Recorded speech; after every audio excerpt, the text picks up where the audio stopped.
day and welcome back. Here's the next video in my series on World Chess Championship blunders, and now we're moving on to the 1958 rematch between Botvinnik and Smyslov.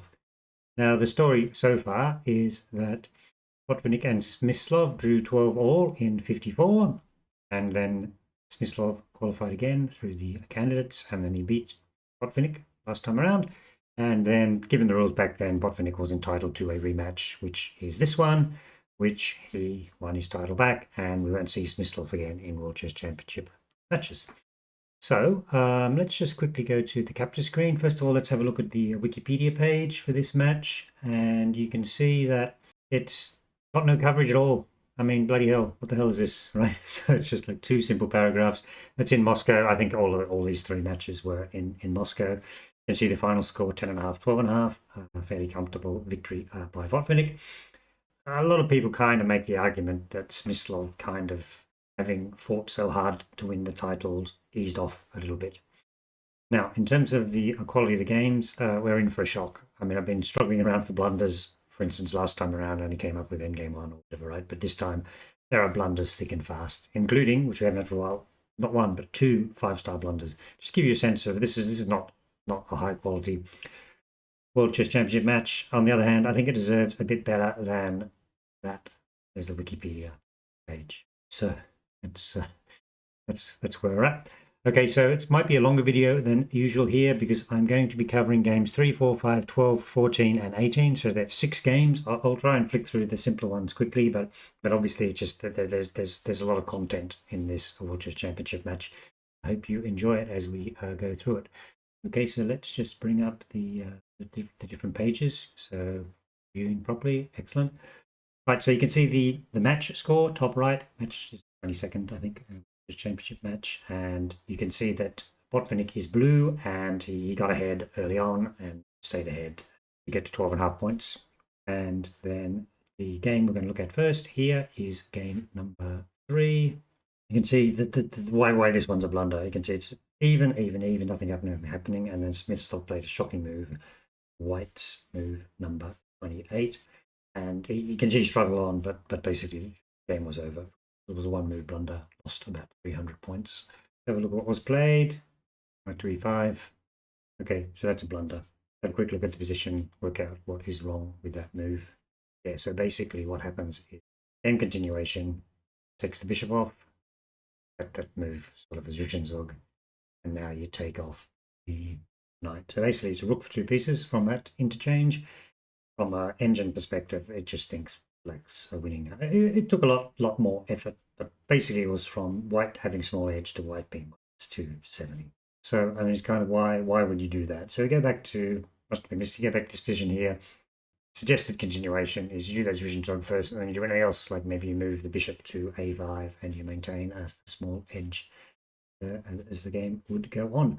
Okay, so that was a fairly simple first one. So let's move on to the next game, game number 4. Okay, here's the position we are looking at. It is a big advantage to black in this position. Basically, winning edge, 450 center pawns is what the computer gives. And it does rely upon a particular tactic. So have a look at the position. Black played bishop b1 mistake, and the game continuation, bishop e5. So you can see that what do we got? Black has 2 pawns advantage in a opposite colored bishop endgame. So it's all going to rely on whether black can force one of his passed pawns through. And basically the bishop b1 moves a blunder, and we continue with the game continuation. You can see in the score there, bottom right chart, that Smyslov was clearly winning, and now he has a slight edge, a 1-pawn edge in a bishop opposite color endgame. You're not winning. Continuation as played in the game. Black's been able to pick up one of the inside pawns. Hasn't been able to force through a inside pawn. Let's go backwards. No progress. White can keep black out of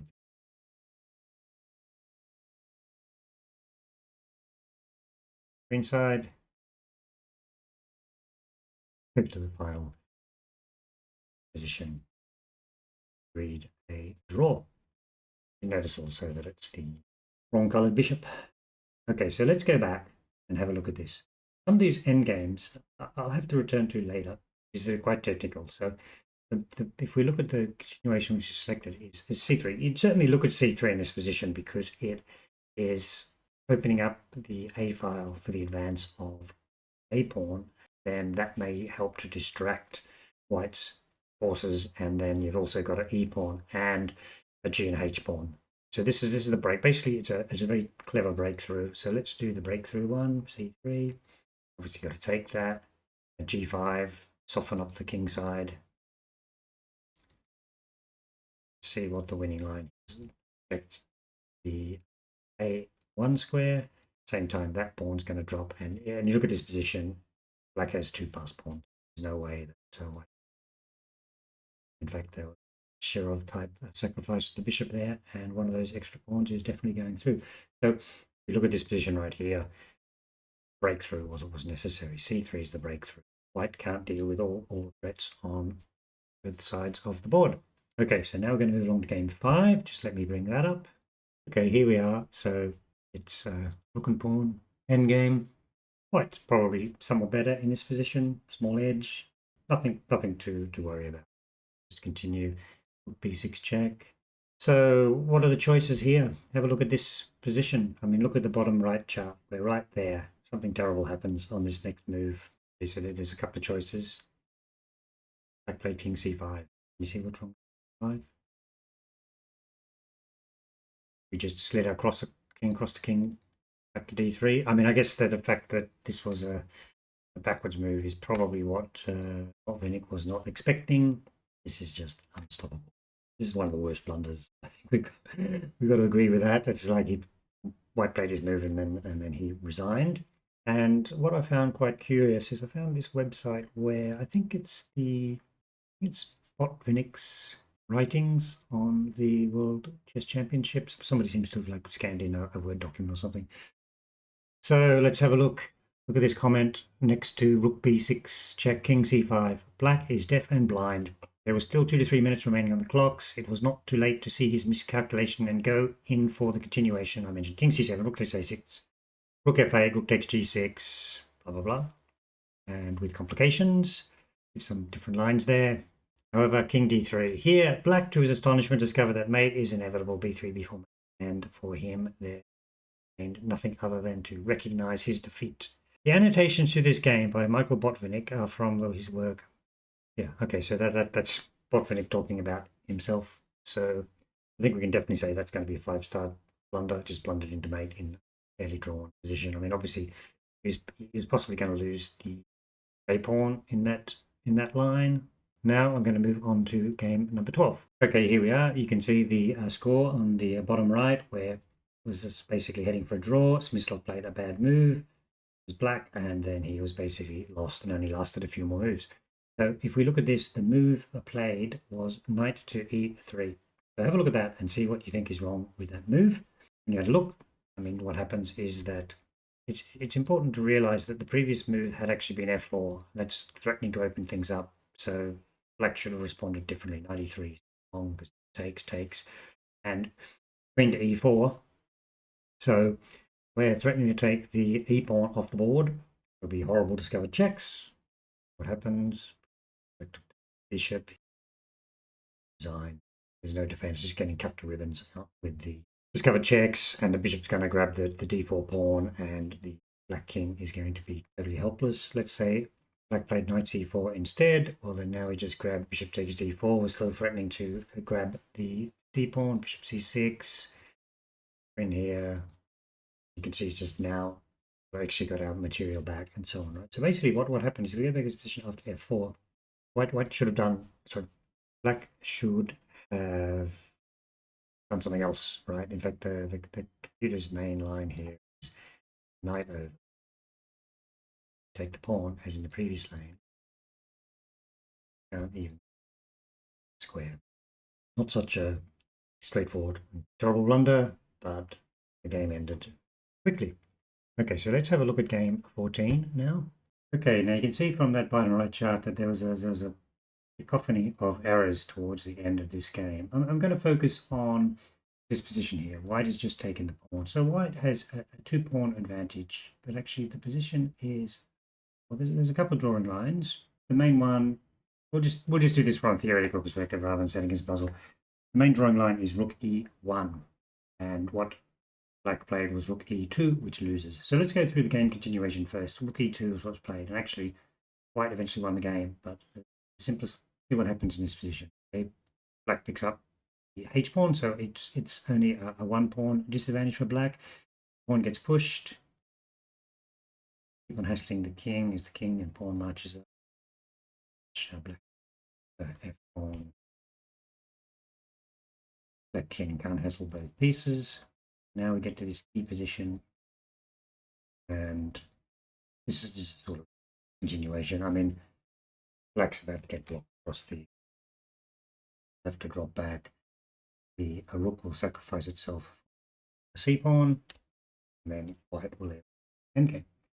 Now, what is the difference e2? Now, what is the difference with one? Let's do the same. Try the same tactic. Rook f4. We're going to advance our c pawn, and the rook on f4 is going to hold everything. Take the h pawn. Check there. Rather than hanging around, checking, this is the key. The rook moves to the h file, which it couldn't do before because this pawn. See how this continues. White. Now black can threaten the f pawn, but holding his h pawn. Okay, so now white is now threatening to advance the pawn. Black advances, white advances behind. Check, get behind. Queen, take it, and you can see that this is now. So you can see it, but that whole difference of the rook being able to support, very unusual tactic, rook being able to support the h pawn from in front actually was a drawing resource which black did not have when his rook was on e2. So it's quite unusual tactic. Okay, so now we're going to go into the absolutely amazing blunder, another 5-star. Waited for it in game 18. Okay, there's the position setup. You can see the scorecard on the bottom right. 25th move, I believe.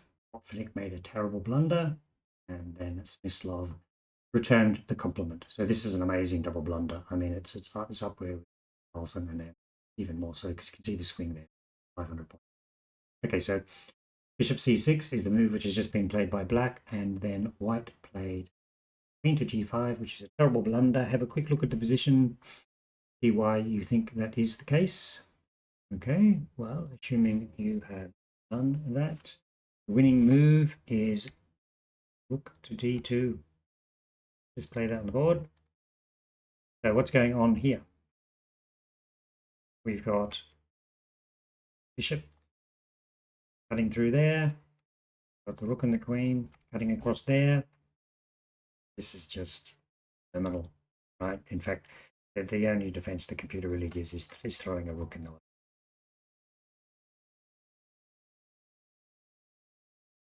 Game over, basically.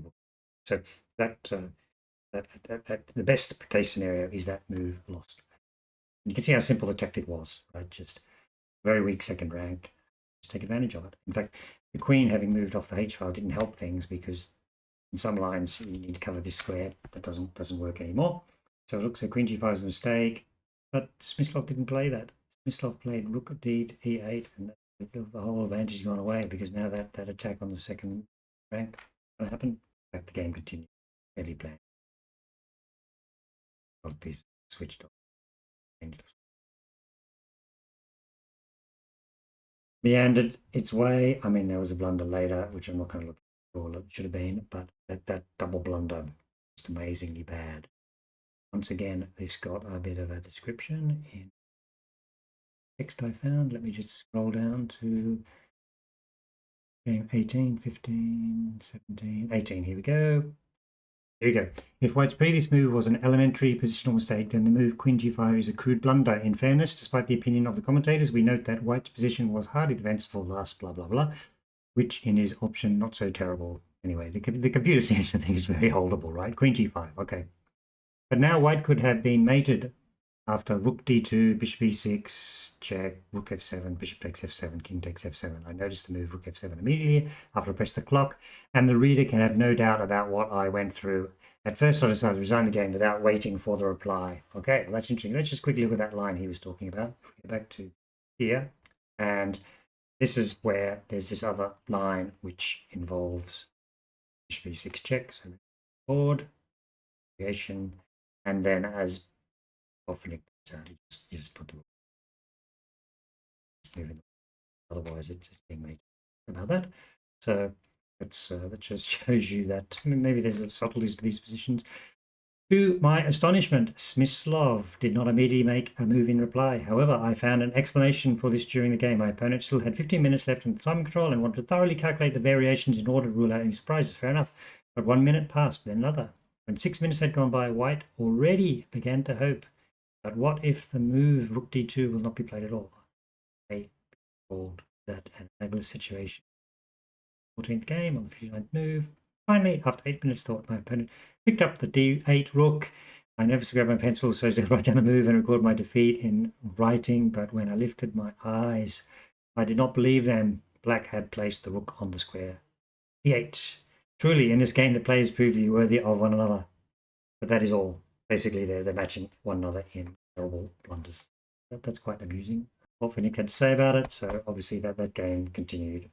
And back to the conclusion, match 22, Smyslov was gone, and next time around we are going to see Tal, right? So that'll be excellent. Some good games there for sure. And we'll just quickly look at the tier ranking. So I've added these two blunders here, the Botvinnik and Smyslov. I've given them one each, but terribly shocking blunders. And now it's filled out quite a lot with a lot of other blunders, but it's good now because we've got a 1-6 1 which we're never going to equal, right? But I think, as I say, we're going to have good 5 or 6 5-stars by the time we're finished, and they're all particularly entertaining as we continue going through the World Chess Championship matches. Great. I think it was a bit longer than usual because we had to cover a few more things, but thank you very much for watching. I hope you enjoyed it, and see you next time.